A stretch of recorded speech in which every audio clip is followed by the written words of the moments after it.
Atendendo a pedidos, hoje o nosso vídeo é especial para coordenadores de CRAS. Fazia tempo que vocês me pediam se eu tinha vídeos específicos sobre coordenação de CRAS aqui no canal. Na verdade, aqui nos Suas Conversas, eu acho que tem vários vídeos com conteúdos tudo a ver com a coordenação, mas talvez faltou ressaltar isso, colocar uma estrelinha piscante, assim, coordenador, olha aqui, esse aqui é um bom vídeo para você. Por isso eu achei importante fazer um vídeo específico e já deixo engatilhado que esse não será o único. Se vocês quiserem mais vídeos sobre coordenação de serviços do SUAS, deixem aqui nos comentários que tem várias conversas que eu acho importante a gente fazer sobre esse assunto. Gostou do nosso tema de hoje? Então fica com a gente para mais essa conversa. Eu sou Ana Pincolini e esse é o Suas Conversas.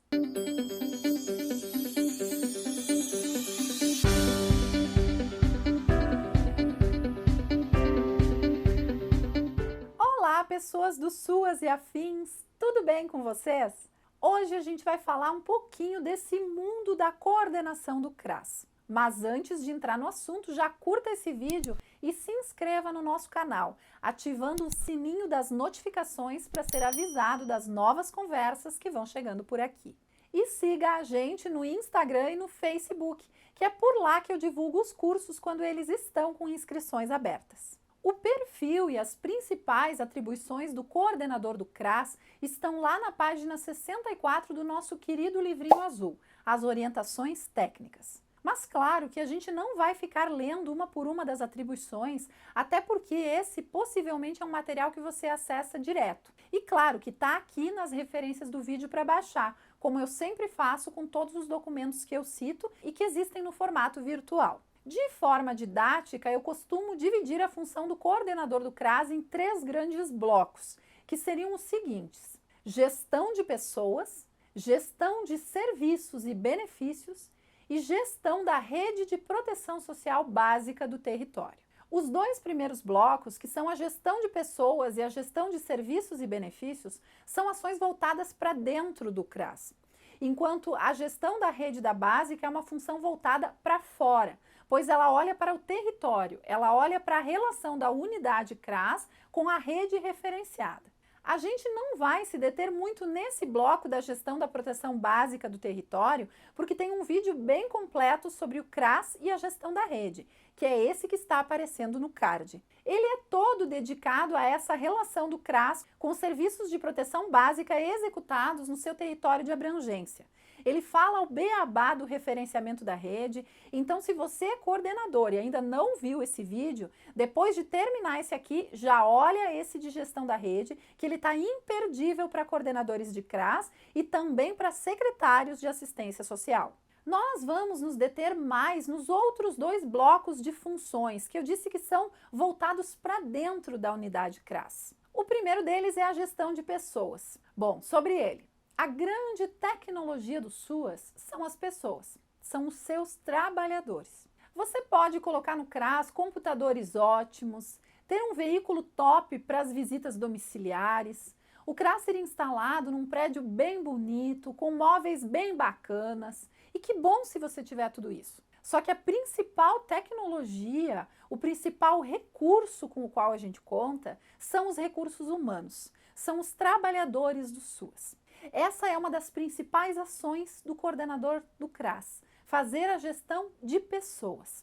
E nessa parte da gestão de pessoas, o coordenador tem tanto aquelas tarefas mais administrativas, quanto tarefas que têm a ver com aspectos relacionais da equipe. Na parte administrativa entra o registro do ponto, a organização da escala de férias, as horas extras, a negociação dos feriados, das compensações do banco de horas, os procedimentos em relação a atestados médicos, a definição do horário de trabalho da equipe de referência para que nenhum turno do CRAS, enquanto o CRAS está aberto, fique descoberto. Enfim, toda essa parte organizativa da unidade CRAS. Por exemplo, uma vez eu visitei um CRAS cujos profissionais tinham a carga horária organizada de tal forma que 2 turnos da semana não contavam com nenhum técnico de referência, mesmo sendo possível distribuir os profissionais de outra forma e garantir que todos os turnos tivéssemos um técnico. Vejam, Não é adequado você ter um serviço aberto sem ter um técnico de nível superior em um dos turnos que esse serviço está aberto. Uma coisa é isso acontecer esporadicamente. Sei lá, tinha um técnico definido para aquele dia e ele não se sentiu bem e está de atestado. Outra coisa é organizar o horário deixando um turno sempre descoberto. Isso mostra um aspecto de coordenação que precisa ser revisto. Ah, é que ninguém queria a sexta à tarde, me disse o então coordenador naquela ocasião. Bom, eu também sou servidora pública e sou 33 horas no meu município. Mas quando eu trabalhava no CRAS, a gente tinha um rodízio anual justamente para aqueles turnos que ninguém queria, que era o caso da sexta à tarde. Nunca ficava descoberto. Você pode sentar com a sua equipe e organizar um rodízio semestral ou anual. Enfim, você pode salientar a necessidade do serviço de contar com alguém da equipe técnica em todos os turnos que a unidade CRAS está aberta. Isso são questões gerenciais, organizativas e que são muito importantes. Outro exemplo foi uma situação que eu vi em uma consultoria. A equipe reclamava que a mesma pessoa tirava todas as horas do seu banco de horas, sempre em véspera de feriado. E as outras pessoas da equipe nunca conseguiam a tal da véspera do feriado. Conversando com a coordenadora, ela me disse: ah, mas a fulana sempre é a primeira a pedir. Não, gente, não é assim, cada um por si. A gente precisa organizar as coisas. Se eu sou o coordenador e vem alguém me pedir para tirar as horas na semana do Natal e na semana do Ano Novo também, eu tenho que dizer: olha, eu não vou decidir isso agora com você aqui. A gente vai conversar sobre isso na reunião de equipe, nós vamos fazer em conjunto a escala e nós vamos planejar como vai ser, para o serviço não ficar descoberto e para ficar justo para todo mundo conseguir tirar as suas horas e ficar equilibrada essa questão dos feriados. Então, existem coisas que a gente tem que organizar com a equipe como um todo, de modo que fique justo, que fique bom para todos. Por isso é que é tão complicado quando eu sou coordenadora de um CRAS e, ao mesmo tempo, eu sou técnica de nível superior daquele mesmo CRAS, atendendo algumas famílias. Eu já vi isso em municípios pequenos. A pessoa é 40 horas, a carga horária dela é 40 horas, 20 horas ela atua como coordenadora e as outras 20 horas ela acompanha famílias. Ela é técnica de nível superior daquele CRAS. Aí vejam só, ela está lá conduzindo um grupo de PAIF junto com uma colega e meia hora depois ela está lá de coordenadora, assinando o ponto da mesma colega e sendo chefia imediata dessa mesma colega. Vejam como é extremamente complicado assumir esses dois papéis ao mesmo tempo. Isso fica agravado quando a gente lembra que as questões administrativas nem de longe são as mais complicadas de uma coordenação. As questões de relacionamento, os conflitos de equipe, a mediação e o manejo desses conflitos ficam muito complicados se a pessoa em alguns momentos atua como profissional da ponta e em outros momentos ela é a coordenadora. Por mais que uma equipe se dê bem, existem momentos em que podem emergir conflitos, as pessoas são diferentes. Vamos dizer que eu sou a coordenadora do CRAS por 20 horas. E por 20 horas eu atuo acompanhando famílias e eu tenho um grupo em conjunto com a assistente social A. Aí acontece um conflito entre a assistente social A, essa com quem eu faço par na condução do grupo e com quem eu vivo tendo atividades em conjunto, e um conflito entre essa e a colega assistente social B. De modo simplificado, vamos dizer que nesse conflito a A está com a razão. Pode ser que a B se sinta injustiçada, pensando: claro que a Ana Maria ia ficar do lado da assistente social A. Ela vive grudada na A, só podia dar razão para ela mesma. Agora, digamos que seja a B quem estava com a razão e eu, enquanto coordenadora, preciso dar uma orientação para a A. Aí, 5 minutos depois daquela conversa chata com a A, naquele climão, a gente vai lá para conduzir o grupo. Meio que eu me teletransporto para a função de técnica de nível superior. Eu sei que é um exemplo simplista, que isso de um tem a razão, o outro tem a razão, que não é preto no branco. Eu sei que o exemplo é simples, mas o que eu quero mostrar para vocês é o quanto é complexo esse tipo de papel. Quando todas as coisas vão bem e não tem nenhum conflito na equipe, tudo são flores. Mas na primeira discordância, no primeiro conflito, as coisas tendem a desandar.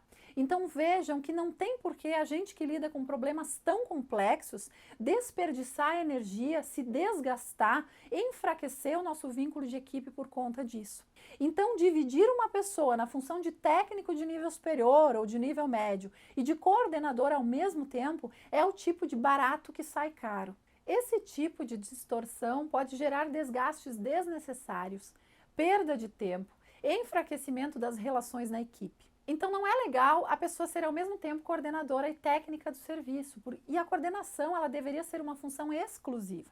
Até porque se eu vou desempenhar todas as funções que são para um coordenador de CRAS, para que eu faça isso a contento, não vai dar tempo de eu ser técnica também.